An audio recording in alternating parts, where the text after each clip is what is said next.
कोकणीतले नामनेचे कवी सर्गेस्त रमेश भगवंत वेळुस्कार हांची मागणे ही कविता. हे कवितेत कवीन सैमातल्यो तरेकवार देखी दिवन कसलोच स्वार्थ आपणायनासतना मनशान त्या सैमाकडल्यान बरे गुण घेवपाक जाय.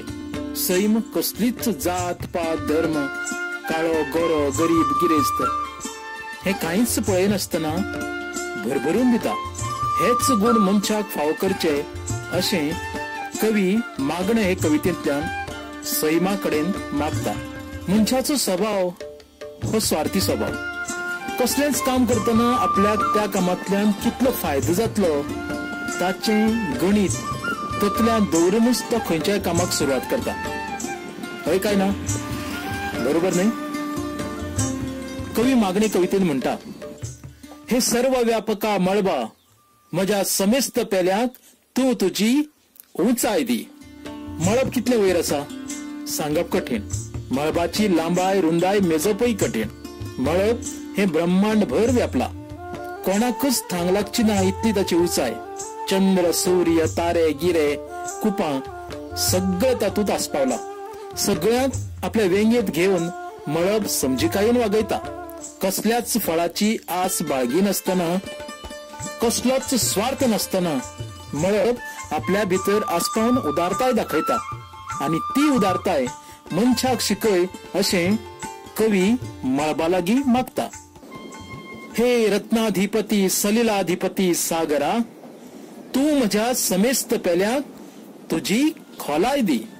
सलिलाधिपती आणि रत्नाधिपती म्हणल्यार समुद्र, दर्या, सागर. अधिपती म्हणल्यार राजा, सलील म्हणल्यार सागर, रत्नाधिपती म्हणल्यार दर्याचो राजा आणि सलिलाधिपती म्हणल्यार सागराचो राजा. सागराची जी खोलाय आसा तातूंत अनंत अशी गिरेस्तकाय आसा. तातूंत रत्नां, माणकां, मोतयां भरिल्लीं आसात. मनशान धर्तरेचेर केल्ली घाण दर्यो आपल्या पोटांत घेता आणि धर्तरी नितळ निवळ दवरता. इतले बरे गुण सागरा कडेन आसात, तरी लेगीत सागरा कडेन कसलेंच मोठेपण ना. वयर कवी म्हणटा मळबाची उंचाय दी आणि सकयल कवी म्हणटा सागराची खोलाय दी. सैमातल्या दर एका गजाली कडेन कवीन तुळा केल्या. हे व्हांवत्या न्हंयानो, तुम्ही तुमचेच वरी म्हज्या समेस्त पेल्याक तुजी खोलाय दी. म्हाका सांगात, व्हांवत्यो न्हंयो कश्यो आसात? त्यो खळखळ आवाज करीत सदांकाळ व्हांवत असतात. एके जाग्यार त्यो थारून रावनात. थारून रावल्यार थंय कोण जातले. मागीर मनशाकच त्या साचिल्ल्या उदकाचे त्रास सोंसचे पडटले. न्हंयो दोंगरावयल्यान व्हांवत येतात. खूब पयसुल्ल्यान येतना नितळ उदका बरोबर खूब कितें घेवन येतात. देखीक माती. उदक नितळ असता, तिचो आवाज नाद नितळ असता. सगळे कडेन नितळसाण खळखळटा. न्हंयांचो खळखळ म्हळ्यार हांसो. कवी म्हणटा मनशान न्हंयाचो हो गुण घेवचो. मनीस सदांचो हांसत उमेदी रावचो अशें ताका दिसता. हे फुला, तुजो मोग आनी तुजो परमळ म्हज्या समेस्त पेल्यांक शिकय. आमकां फूल कितें दिता? रंग, गंध, परमळ, मोग दिता. फुलां भितर जी नाजूकसाण आसा ती फुलांची नाजूकसाण आमकां आकर्शीत करता, आमकां ओडून व्हरता. फुलपाकुले फुला कडेन आकर्शीत जातात. एखाद्या गांजील फुल ओडून व्हरता. सैमातली फुलां मनशा खातीरच फुलतात. फुलांतलो रंग, गंध, परमळ, नाजूकसाण ह्या गुणाक लागून मोगान पिसो जाता. हे सगळे गुण मनशाक शिकय, मनशा भितर हाड अशें कवी म्हणटा. हे अग्नी, तुझ्या उन्मुक्त ज्वाळांत जळून पावित्र्यांत फुलपाची अमोघ शक्ती ह्या समेस्त पेल्याक दान दी. उन्मुक्त म्हळ्यार मेकळो, फ्रीडम, फ्री. ज्वाळ कशी आसा? ज्वाळाक एकदां उजो पेटलो ती सगळें लासून उडयता. इतलो अग्नी उन्मुक्त. देखीक रानांतल्या सुक्या तणाक उजो लागलो जाल्यार तो सगळे रान लासून उडयता. उज्याच्यान दडूंक रावंक जायना, एक सोरें रावंकच जायना. मनशाक हे गुण तो दी म्हणटा. कसले? एक सुरो रावंक जायना, एकटो रावंक जायना. तो मेकळो आसूंक जाय, तो फ्री आसूंक जाय, ताच्या भितरलो खतखत भायर येवंक जाय. आणि कवी हे सांगपाक सोदता. आणि पावित्र्यांत फुलपाची अमोघ शक्ती. आता पावित्र्य कसले? जेन्ना एखादी वस्त लासता, देखीक कोळसो, तो लासलो म्हणटकीर तो आनीक काळो जाता, तो आनीक पवित्र जाता. उज्यांत वायट आसा ते सगळें लासून वता. लोखणाक आकार दितलो जाल्यार ते उज्यांत घालचे पडटा. भांगर कडेतकच ताका नवो आकार आनी चकचकसाण दिवंक मेळटा. आता अमोघ शक्ती म्हणला, अमोघ म्हळ्यार अंतर ना, फुकट वचना असो, ताका विनाश ना अशी शक्ती.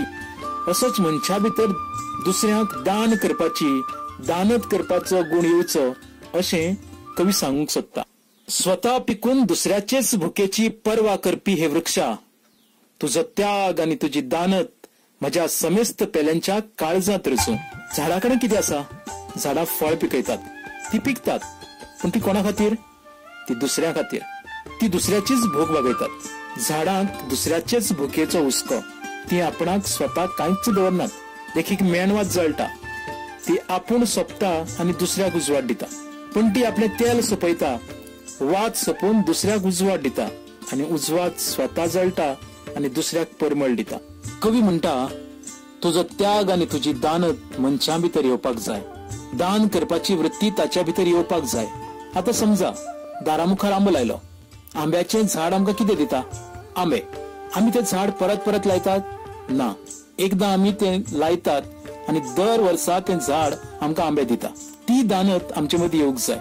त्याग करपाची शक्ती येवंक जाय. हे गुण प्रत्येकाच्या काळजांत रुजूंक जाय अशें कवी म्हणटा. हे शरीर सासाये धरतरे, तुजी चीर सोसणी काय म्हज्या समेस्त पेल्यांच्या काळजांत रेगुदी. आमचे अस्तित्व कशें तयार जालें? धर्तरे वयल्यान. धर्तरेक आमी माता म्हणटात. मातयेंतल्यान माता आयली. माता म्हळ्यार आवय. ती माता आवय म्हणून आमी जल्माक आयले. आमकां शरीर मेळ्ळा तर तिकाच लागून. मनशाच्या जल्मा सावन मरणा मेरेन सगळेच धर्तरी सोसून घेता. वेगवेगळे तरेन मनीस धर्तरेचेर अत्याचार करीत आसा. म्हजें अस्तित्व कितें? म्हजी आवय, धरती माता, माती, जे मातयेंत हांव खेळ्ळों, मातयेंतल्यान म्हजें अन्न तयार जालें, तें खावन हांव व्हडलो जाला, जगलो. ज्या मातयेचेर हांव उबो आसा त्या मातयेंतल्यान म्हजे भितर जी शक्त भितर सरल्या तेच मातयेंतल्यान हांव जगतां. ही धर्तरीच म्हाका हांव कोण, म्हजी कूड, म्हजें जें शरीर आसा ताची जाणीव करून दिता. म्हजें अस्तित्व सिद्ध करपाक ही धर्तरीच आधार करता. तुजी चीर सोसणी काय. चीर म्हणजे अनंत, संजीवन, अजरावर, जाका केन्नाच मरण ना, असो अमरत्व घेवन आयिल्लो कवी धर्तरेक मातयेक सांगता, तुजी चीर सोसणी काय. कितले सोसता तूं? ही धर्तरी अखंडपणान सोसत आसता. ती सोशिकसाण, सहनशीलताय सगळ्याच्याच काळजांत रुजुदी, तांच्या भितर रिगुदी अशें कवी म्हणटा. सैमातल्यो देखी दिवन ते बरे गुण मनशान घेवचे हेच कवी मागणे कवितेंतल्यान सांगूंक सोदता.